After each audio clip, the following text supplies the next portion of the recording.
On nous a fait croire que changer de vie demandait un choc, un déclic, un voyage, une rupture, un événement spectaculaire. Mais la vérité est beaucoup plus silencieuse. Ce qui transforme une vie en profondeur, ce ne sont pas les grands moments. Ce sont les petites choses, répétées sans bruit. Des gestes simples, presque banals, tellement discrets qu'on les sous-estime. Et pourtant, chacune de ces habitudes est une graine. Tu ne vois rien au début, puis un jour, sans prévenir, ça fleurit. Aujourd'hui, je vais te partager 30 habitudes. Elles n'ont rien d'impressionnant en apparence, mais elles ont réorganisé toute ma vie. Mes journées sont devenues plus légères, plus claires, plus joyeuses. Ne prends pas tout. Prends celle qui résonne avec toi. Teste-la. Observe ce que ça change. Et à la fin, je te partagerai les 3 qui m'ont le plus transformé. Voici la première partie, qui consiste à reprendre le contrôle de ses matins 1. Se lever 30 minutes plus tôt, pas à 5 heures du matin, juste 30 minutes avant ton heure habituelle. Ces 30 minutes changent tout. Tu ne subis plus la journée. Tu l'ouvres. Tu n'es plus dans la réaction. Tu commences avec une sensation rare, celle d'être en avance sur ta propre vie. 2. Lire 10 pages par jour. Un livre, c'est une vie condensée. Lire 10 pages, c'est apprendre en quelques minutes ce que quelqu'un a mis des années à comprendre. Pas besoin de lire longtemps. Il suffit de lire souvent. 3. Appliquer la règle des 2 minutes. Si une action prend moins de 2 minutes, fais-la immédiatement. Cette règle semble simple, mais elle détruit la procrastination à la racine. Ce n'est pas la tâche qui fatigue, c'est le fait de l'éviter. 4. Planifier le lendemain la veille. Quand tu sais ce qui t'attend, ton esprit se détend. Moins de décisions au réveil, plus d'énergie pour ce qui compte vraiment. La clarté est un luxe mental. Deuxième partie. Se respecter pour se sentir libre. 5. Dire non sans se justifier. Dire oui à contre-cœur coûte toujours plus cher que dire non avec respect. Un vrai non aux autres, c'est souvent un grand oui à soi-même. Le respect commence là. 6. Apprécier chaque euro dépensé. Au lieu de penser « je perds de l'argent », pense « je fais circuler un moyen d'échange ». L'argent revient toujours quand on apprend à le respecter sans le craindre. 7. Mettre le téléphone en mode avion. Le cacher, l'effacer de ta réalité. Et soudain, tu redeviens présent. C'est là que la magie opère. 8. Sourire, même quand ça ne va pas.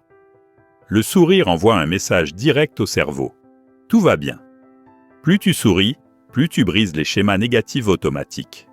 Oui, ça paraît fou. Et pourtant, ça fonctionne. Troisième partie.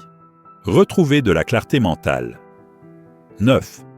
Travailler avec la méthode Pomodoro, 25 minutes de focus, 5 minutes de pause. Ce cadre rassure le cerveau. Il sait quand se concentrer et quand relâcher. 10. Écrire une phrase de gratitude par jour. Une seule phrase suffit. La gratitude te reconnecte à ce qui va plutôt qu'à ce qui manque. 11. Complimenter une personne par jour. Un mot sincère peut transformer une journée, la leur et la tienne. Tu deviens quelqu'un qui voit le beau et qui ose le dire. 12. Couper les écrans avant de dormir. Ces minutes sont une décompression mentale. Tu offres de l'espace à ton esprit et ton sommeil te remercie.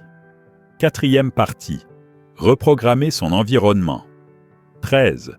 Consommer du contenu comme des mentors. Tu n'es plus la moyenne des gens que tu fréquentes. Tu es la moyenne des contenus que tu consommes. Choisis-les avec soin. 14. Boire de l'eau dès le réveil. Avant le café. Avant le téléphone. C'est comme appuyer sur Start pour ton corps. 15. Faire une chose repoussée par jour. Une seule. Ce n'est pas l'action qui fatigue, c'est son poids mental. Une fois faite, l'élan revient. 16. Bouger régulièrement. Le corps n'est pas fait pour rester immobile. Se lever, s'étirer, respirer. C'est aussi prendre soin de l'esprit. 17. Choisir l'inconfort volontaire. L'inconfort qui rend fier vaut toujours mieux que le confort qui endort. 5e partie. Aligner l'esprit et les objectifs. 18. Penser positif avant de dormir. La dernière pensée du soir influence souvent le lendemain. Choisis-la. 19. Réécrire son objectif chaque jour.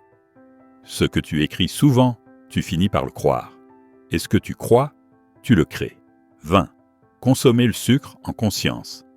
Pas d'interdiction, juste de la lucidité. 21. Marcher chaque jour. Marcher, regarder le ciel, sentir son corps exister. Non négociable. 22. Faire son lit. Un geste simple. Une première victoire. 23. Nettoyer son environnement digital. Ton feed est un jardin. Élimine les mauvaises herbes. 24. Changer les questions. Et si c'était facile? Et si ce n'était pas grave? Et si c'était un cadeau déguisé? Changer la question change toute l'histoire. 25. Célébrer le progrès. Pas la perfection. 1% par jour change une vie entière. 26. Manger plus consciemment. Manger n'est pas seulement se nourrir, c'est dialoguer avec son corps. Quand on mange trop vite ou distrait, on perd les signaux de satiété. Résultat, fatigue, fringale, inconfort. Manger consciemment, c'est ralentir, observer, mâcher, écouter ce que le corps exprime. Moins d'excès, plus d'énergie et une relation plus saine avec la nourriture. 27. Apprendre un mot par jour. Un mot n'est pas qu'un mot. C'est une nouvelle nuance de pensée. Plus ton vocabulaire est riche, plus ta façon de voir le monde devient précise. Apprendre un mot par jour, c'est élargir son intelligence émotionnelle sans effort. 28. Respirer pour se recentrer. Quand l'esprit s'agite, la respiration est l'encre. Respirer consciemment calme le système nerveux. Le rythme cardiaque ralentit. La tension diminue. Ce n'est pas ésotérique. C'est physiologique. Quelques respirations profondes suffisent souvent à retrouver de la stabilité là où l'émotion prenait toute la place. 29. Fixer 3 micro-objectifs quotidiens. Pas une liste interminable. Juste 3 actions simples et faisables. Ces micro-objectifs donnent une direction claire à la journée. Ils réduisent la charge mentale et augmentent le sentiment d'accomplissement. Chaque tâche cochée libère de la dopamine. Une mini-victoire chimique. Résultat, même une journée moyenne peut devenir une journée satisfaisante. 30. Limiter les actualités. S'informer est utile. Se surinformer fatigue l'esprit. Les actualités sont souvent conçues pour capter l'attention par la peur ou l'urgence. En les consommant en continu, on nourrit l'anxiété sans s'en rendre compte. Limiter les actualités, ce n'est pas fuir la réalité. C'est préserver sa clarté mentale pour agir avec discernement. Choisis un moment précis dans la journée, une seule source fiable, et referme la porte ensuite. Les 3 habitudes clés. Si je devais n'en garder que 3, la gratitude quotidienne, le filtrage de ce que je consomme, l'écriture quotidienne de mon objectif. Elles alignent l'esprit, le cœur et les décisions. Choisis une seule habitude. Une. Écris-la en commentaire. Engage-toi devant toi-même. Et si ce genre de contenu te parle, alors tu es exactement au bon endroit. Retiens ceci, une vie ne change pas quand on attend le bon moment. Elle change le jour où l'on répète le bon geste.